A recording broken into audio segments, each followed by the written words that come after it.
naming Diyos sa masalangit, nakikita mo kaming lahat ngayon.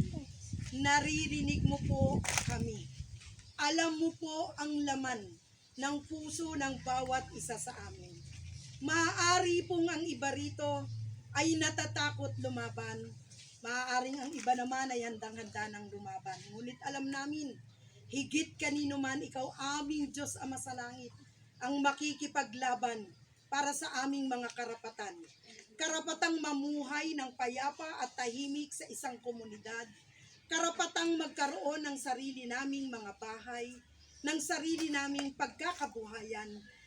Karapatan po na ipinagkakait sa amin sa mga oras na ito at patuloy na nakabanta ang panganib, hindi lamang po sa paggiba sa aming mga bahay, kundi maging sa aming mga buhay.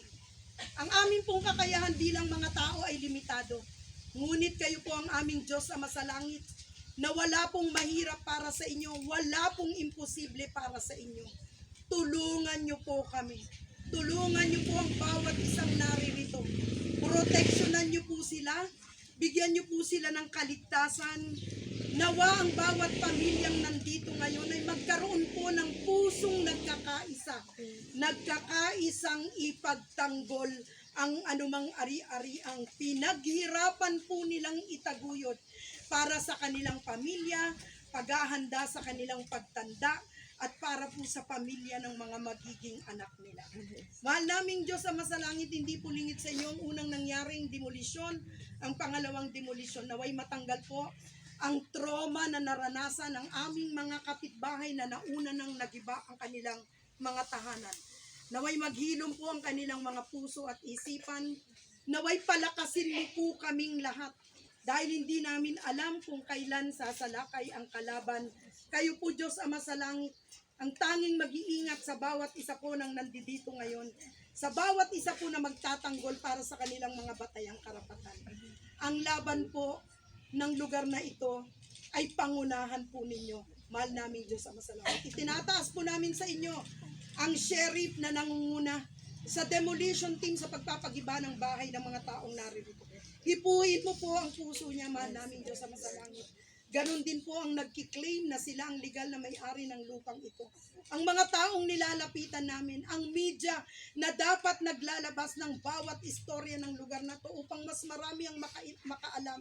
Ang Senado na aming nilapitan naway maging patas, makatarungan sa pagdinig sa usaping ito ng balukat.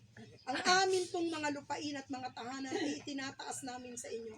At ang bawat puso na nandirito ngayon, mahal naming Diyos Ama sa langit, yakapin mo po kami ng mahigpit, kupkupin mo po kami, iligtas mo po kami sa anumang banta ng karahasan o anumang banta po sa aming kaligtasan.